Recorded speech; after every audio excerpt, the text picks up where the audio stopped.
నమస్కారం. సరస్వతి సమయానికి సుస్వాగతం. ఈనాటి మన సరస్వతి సమయంలో కథా సమయం. ఇవాళ నేను చదవబోయే కథ 2019 ఏప్రిల్లో స్వాతి మాసపత్రికలో ప్రచురించబడిందండి. ఆ కథ పేరు వాక్శుద్ధి. రచయిత శ్రీ ఎస్ ఘటికాచలరావు. ఈయన రచనలు చాలా చదివానండి నేను. చాలా బాగుంటాయి. మీరు కూడా చదివే ఉంటారు బహుశా. ఈ కథ చదివాక దీని గురించి మనం విశ్లేషించుకుందాం, సరేనా? మరి కథలోకి వెళ్దామా? వాక్శుద్ధి, రచయిత ఎస్ ఘటికాచలరావు. అన్నా, 5 రూపాయలకు నూనె, 5 రూపాయలకు కందిపప్పు, 2 రూపాయలకు ఉల్లిపాయలు, 5 రూపాయలకు చింతపండు అంటుండగానే కొట్టువాడు అడ్డుకున్నాడు. ఆగాగు, ఇంకా నయం, రూపాయికో అర్ధ రూపాయికో అడగలేదు, వెళ్ళవమ్మా వెళ్ళు అంటూ విసుక్కున్నాడు కొట్టువాడు. ఆమె దిగులుగా కొట్టువాడి వైపు చూసింది. ఆమె చంకలో ఏడాది పసిపాప ఉంది. పాప కాస్త రంగు తక్కువగా ఉన్నా చాలా కళగా ఉంది. కళ్లల్లో ఏదో తెలియని తేజస్సు కనిపిస్తోంది. ఇంతకన్నా నా దగ్గర డబ్బుల్లేవన్నా, ఈ ఒక్కసారికి ఇచ్చే, ఇక మీద రాన్లే అన్నది. ఇలా వ్యాపారం చేస్తే నేను దివాలా తీస్తాను. 5కి 10కి రాదు, వెళ్ళవమ్మా ఖరాఖండిగా చెప్పాడు కొట్టువాడు. అంతకు ముందే అక్కడ సరుకులు కొనేందుకు వచ్చిన చిదంబరం, స్వామినాథన్ ఆ సంభాషణ ఆశాంతం విన్నారు. కొట్టువాడి ఈసడింపుకు చిదంబరం మనసు కలుక్కుమంది. కల్పించుకోకుండా ఉండలేకపోయాడు. ఏం బాబు, ఆమెకిచ్చే మొత్తం 20 రూపాయల్లో నీకు 2 రూపాయల లాభం ఉండదా? అది మాత్రం సంపాదన కాదా అన్నాడు. మీకు తెలియదు సార్, ఒకసారి ఎంకరేజ్ చేస్తే ఇక ప్రతిసారి ఇలాగే ఎదురవుతుంది పరిస్థితి. అందుకే ఆదిలోనే తుంచేస్తున్నాను. వీళ్ల గురించి మీకు తెలియదులేండి, ముందుగా మీకేం కావాలో చెప్పండి అన్నాడు మాట మారుస్తూ. పర్వాలేదులేవయ్యా, ఒక్కసారి కంటుందిగా, ఇచ్చేయి అన్నాడు ఎలాగైనా ఆమెకు సహాయపడాలన్న కృత నిశ్చయంతో.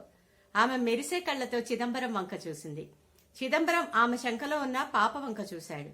అదే సమయంలో ఆ పాప బుగ్గ చిదిమి, పెద్దయ్యాక అంటే ఓ 20 ఏళ్ల తర్వాత నువ్వొక గొప్ప సైంటిస్ట్ అవుతావు అన్నాడు మందహాసం చేస్తూ. ఏమర్థమైందో తెలియదు గాని ఆ పాప మాత్రం అతని మాటలకు ఆమె చంకలోనే కూర్చుని కేరింతలు కొట్టింది. ఆమెకు మాత్రం సైంటిస్ట్ అన్న మాటకు అర్థం తెలియలేదు. అంటే ఏంటి సారు అని అడిగింది ఆమె అమాయకంగా. సైంటిస్ట్ అంటే ఏం చెప్పను, సైంటిస్ట్ అంటే శాస్త్రవేత్త అన్నమాట అన్నాడు.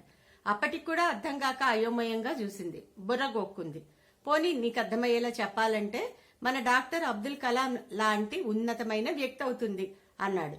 ఆ మాటలు విన్న ఆమె మొహం సంతోషంతో విప్పారింది. కొట్టువాడు ఏ ధోరణిలో ఉన్నాడో ఎక్కువ ఆలస్యం చేయకుండా ముందు ఆమె అడిగినవన్నీ ఇచ్చేసి దయచేయమన్నాడు. ఆమె మాత్రం చిదంబరానికి 2 చేతులు జోడించి, మీ నోటి చలవతో మీరన్న జరగాలని ఆ దేవుడికి మొక్కుకుంటానయ్యా అని అక్కడి నుంచి నిష్క్రమించింది. వెళ్తూ వెళ్తూ అలాగే 4-5 సార్లు వెనక్కి తిరిగి చిదంబరం వంకే చూస్తూ వెళ్ళింది.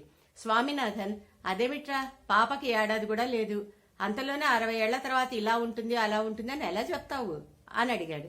స్వామి, మంచి మాటలు చెప్పడం తప్పు కాదు కదా, ఇందులో మనకయ్యే ఖర్చేముంది చెప్పు.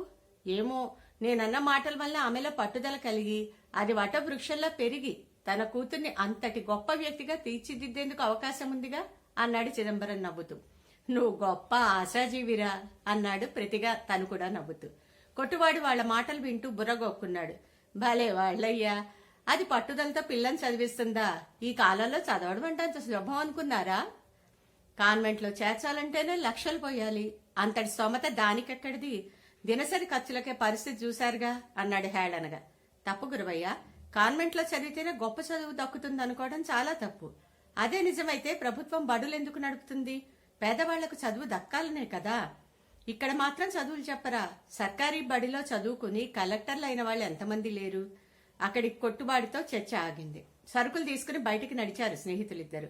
చిదంబరం, స్వామినాథన్ల చర్చ మాత్రం కొనసాగింది. పాజిటివ్ థింకింగ్ అంటే ఇదే. మన మాటల ప్రభావం తప్పకుండా వాళ్ళ మీద ఉంటుంది. ఎదుటి వాళ్ళని ఎంకరేజ్ చేస్తూ మాట్లాడటం వల్ల మనం నష్టపోయేదేమీ లేదు కదా. ఏమో, మన మాటల వల్ల వాళ్లలో కూడా పట్టుదల పెరుగుతుందేమో, ఏమంటావు? అది నిజమే. అయినా 1 కాదు 2 కాదు, 20 సంవత్సరాల తర్వాత నువ్వన్న మాటలు వాళ్ళకి ఇంకా గుర్తుంటాయా? కాబట్టి చెప్పడంలో తప్పులేదులే అన్నాడు స్వామినాథన్ తేలిగ్గా నవ్వుతూ. అదే సమయంలో వాళ్ళు నడిచే వీధిలో ఒక బంతిని కాల్తో తన్నుకుంటూ వస్తున్న 10 ఏళ్ల పిల్లవాడు కనిపించాడు. వాడి వెనకే వాడి తల్లి, ఒరేయ్ వీధిలో ఏంట్రా ఆటలు, ఎదురుగా ఏ సైకిలో బైకో వస్తే గుద్దుకుని చస్తావు అన్నది కోపంగా వాడి చెవి పట్టి మెలేస్తూ. కెబుమన్నాడు వాడు. అయినా తన కాలుతో బంతిని కంట్రోల్ చేయటం మానలేదు. ఎందుకమ్మాయి వాడిని అలా కసురుకుంటావు? మరో 10 ఏళ్ల తర్వాత జరగబోయే ఒలింపిక్స్ లో మన ఇండియా ఫుట్బాల్ ఆడుతుంది. ఆ టీంలో మీ వాడుంటాడు అన్నాడు చిదంబరం. వీడి మొహాన్ కథ ఒకటే తక్కువ. లేనిపోవిది చెప్పి వాడి బుర్ర పాడు చేయక మీ దారిన మీరెళ్ళండి అంది ఆమె చెర్రున చిదంబరం మీద కసురుకుంది. కిసుక్కుని నవ్వాడు స్వామినాథన్. కాలితో బంతిని తన్నినంత మాత్రాన ఇండియా తరఫున ఫుట్బాల్ ఆడేస్తాడా అన్నాడు కాస్త హేళనగా నవ్వుతూ. మళ్ళీ నేనదే అంటాను, మంచి మాటలు చెప్పడంలో తప్పులేదురా.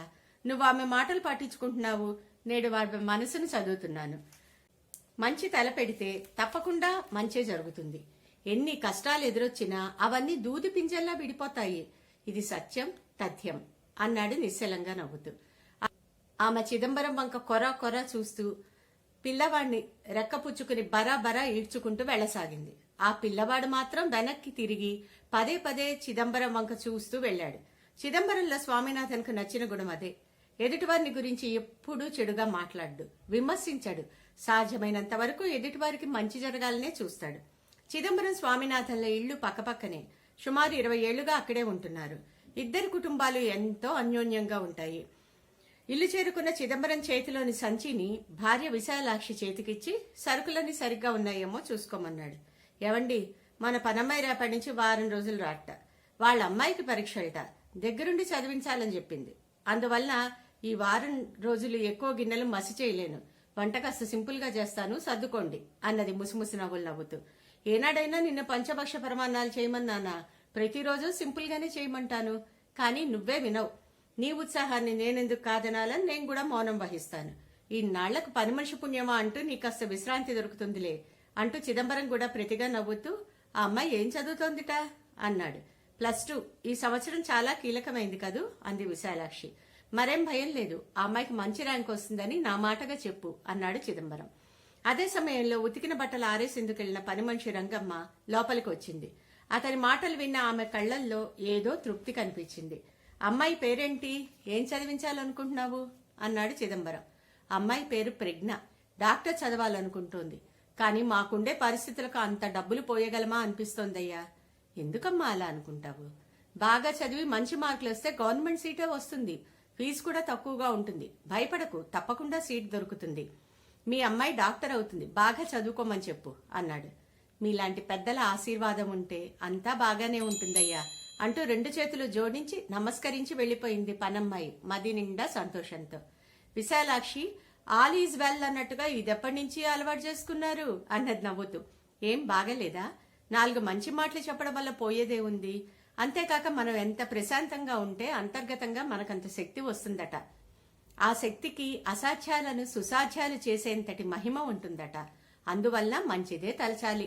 నోరు మంచిదైతే ఊరు మంచిదవుతున్న సామెత ఊరికే రాలేదు. అబ్బో, సిద్ధాంతం గొప్పగా ఉంది. కానీ అలాగని లేనిపోని ఆశలు కలిగించకూడదు కదా. అదే నువ్వు నన్ను తప్పుగా అర్థం చేసుకుంటోంది. మన ఆకాంక్ష మాటల రూపంలో ఎదుటి వాళ్ల మనసుని తాకినప్పుడు అది ఉత్ప్రేరకంగా మారి వాళ్లకు అది సాధించాలన్న పట్టుదలను కలిగిస్తుంది. మనం చెప్పేది తక్షణం జరుగుతుందో లేదో, కానీ ఆ మాటల వలన ఎదుటి మనిషిలో కలిగే ఆత్మస్థైర్యం మాత్రం వాళ్ళని ఎలాగైనా సాధించాలి అనే దిశగా ప్రేరేపిస్తుంది అన్నది నా నమ్మకం. అలా పట్టుదలతో తలపెట్టిన పనులు సత్ఫలితాలనివ్వకుండా పోవు. బాగుందండి మీ సిద్ధాంతం. అంతేకాదు, దీనివల్ల మనకు కూడా కావలసినంత తృప్తి కలుగుతుంది. ఎదుటి మనిషి ముఖంలోని సంతోషానికి మనం కారణమైనప్పుడు అందులో కలిగే ఆనందమే వేరు. ఇదే సిద్ధాంతాన్ని అందరూ పాటిస్తే లోకల్లో చెడు అన్న విషయమే ఉండదేమో కదా. ప్రపంచంలోని 750 కోట్ల జనాభాలో ఏ ఇద్దరి మనోభావాలు ఒకటిగా ఉండవు. అలా ఉండాలనుకోవడం కూడా తప్పే. మన దారిలో మనం వెళ్తుంటే ఇది నచ్చిన వాళ్ళు దీన్ని ఫాలో అవుతారు అన్నాడు చిదంబరం. మురిపెంగా మూతి విరిచి మందహాసంతో వంటింటోకి వెళ్ళిందామె. మన్నాడు ఉదయాన్నే స్వామినాథన్ వచ్చాడు వాకింగ్ కోసం. అప్పటికి చిదంబరం సిద్ధమై అతని కోసం కాచు కూర్చున్నాడు. ఇద్దరు పార్క్ వైపుకి బయలుదేరారు. అప్పుడు సమయం ఉదయం 6 గంటలు. అప్పుడే సూర్యోదయం అవుతోంది. ఆకాశంలో అరుణ కిరణాలు మెల్లగా బంగారు రంగును సంతరించుకుంటున్నాయి. వెచ్చని కంబళి కప్పిన అనుభూతిని కలిగిస్తున్నాయి. అదే సమయానికి ఎదురుగా వస్తున్న ఒక ఆమె ఎంతో వినమ్రంగా వంగి 2 చేతులు జోడించి నమస్కరించింది. ప్రశ్నార్థకంగా చూశాడు ఆమె వైపు చిదంబరం. నేనయ్యా, నిన్న కొట్లో మా అమ్మాయిని అబ్దుల్ కలాం సార్ అంత గొప్పగా అవుతుందన్నారే, మా గుడిసె ఆ పక్కనే కాలువగట్టున ఉంది. గుర్తొచ్చి అలాగా అన్నట్టు మందహాసంతో తల పంకించాడు. మీ మాటలు చలవ వలన మా అమ్మాయి అంత గొప్పది కావాలనుకుంటున్నానయ్యా. అందుకోసం ఎంతటి కాయ కష్టమైనా చేస్తాను అన్నది. మనసులో సంకల్పం ఉంటే తప్పకుండా నెరవేరుతుందమ్మాయి. నువ్వు నిశ్చింతగా ఉండు. అమ్మాయికి ఇప్పటి నుంచే మంచితనం గురించి బాగా నూరిపోయాలి. మంచితనానికి మించిన ఆస్తులుండవు. అదున్న చోట మిగతావన్నీ వాటంతట అవే సమకూరుతాయి. మంచిది, వెళ్ళిరా అంటూ నమస్కరించి అడుగు ముందుకేశాడు. ఆమె కళ్లల్లోని సంతోషం చూసి క్రితం రోజు భార్యతో మాట్లాడిన మాటలు గుర్తొచ్చి అప్రయత్నంగానే పెదవుల మీద దరహాసం విరిసింది. ఈ లెక్కను చూస్తే ఇలా మంచి మాటలు చెప్తూనే ఈసారి నువ్వు ఎలక్షన్లో నిలబడ్డాగా ఈజీగా గెలిచేస్తావు అంటూ నవ్వాడు స్వామినాథన్. మరి కాసేపటికి ఒక చిన్న పిల్లవాడు దారికడ్డం వచ్చి గుడ్ మార్నింగ్ తాతయ్య అన్నాడు. ఆ పిల్లవాడి చూడగానే గుర్తుపట్టేశాడు చిదంబరం. క్రితం రోజున రోడ్డు మీద బంతిని తన్నుకుంటూ వెళ్లిన పిల్లవాడే. తాతయ్య, నేను నిజంగా అంత పెద్ద ప్లేయర్ అవుతానా అడిగాడు అమాయకంగా. వాడి ప్రశ్న ముచ్చటేసింది. కానీ ఏమని జవాబు చెప్పాలో వెంటనే అర్థం కాలేదు. ఎందుకు కావు? ప్రయత్నం చేస్తే తప్పకుండా అవుతావు అన్నాడు చివరికి. కానీ అందుకోసం మా ఇంట్లో వాళ్ళు ఒప్పుకోవాలిగా. అస్తమానం ఆడుకుంటూ ఉంటానని, చదువుకోనని తిడుతూనే ఉంటుంది మా అమ్మ. మరి ఈ వయసులో చదువుకోవాలిగా. ఆటలాడి అలసిపోయాక ఇక ఎలా చదవను తాతయ్య? వాడి ప్రశ్నకి జవాబు చెప్పలేక నీ పేరేంటి అన్నాడు చిదంబరం. అజయ్. చూడజయ్, ఏదైనా సాధించాలని మనసులో ఉంటే ఎన్ని కష్టాలైనా భరించాలి, తప్పదు. చిదంబరం మాటలు వాడికి రుచించినట్టు లేదు. తలదించుకుని మెల్లిగా వెళ్ళిపోయాడు. వాడి మనసును బాధ పెట్టానేమో అనిపించింది చిదంబరంకి. అంతలోనే తనకు తానే సర్ది చెప్పుకున్నాడు. ఈ లోకల్లో అందరినీ సంతృప్తి పరచడం అసాధ్యం. అందులోనూ వీడింకా చాలా చిన్నపిల్లవాడు.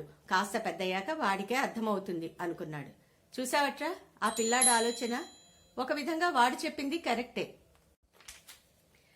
కానీ చదువులేందే మనిషి ఎందుకు పనికిరాడన్న విధంగా తయారైంది మన దేశంలోని సగటు కన్నవాళ్ల మనస్తత్వం. అలాంటప్పుడు పిల్లలకు నచ్చిన విధంగా అన్నీ జరగాలంటే సాధ్యమా అన్నాడు స్వామినాథన్. నవ్వి అన్నాడు, లేదురా, వాడిలో ఏదో పట్టుదల కనిపిస్తోంది. తప్పకుండా వాడు పెద్ద ప్లేయర్ అవుతాడు. తన కన్నవాళ్లను తానే ఒప్పిస్తాడు, అందర్నీ మెప్పిస్తాడు అన్నాడు చిదంబరం. ఏమో, నాకు నమ్మకం లేదు. అసలు మన దేశానికి ప్రపంచ కప్ ఆడే అవకాశం రావాలిగా.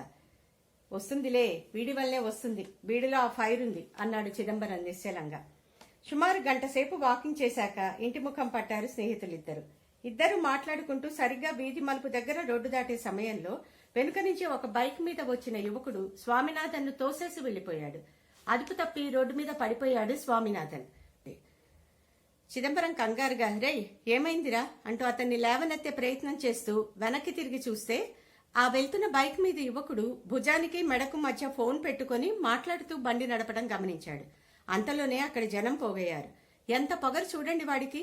తోసేసింది కాక అసలేమీ పట్టించుకోకుండా వెళ్తున్నాడు. వెంటనే బండి నెంబర్ పోలీసులకి ఫోన్ చేయండి అన్నాడు గుంపులో ఎవరో.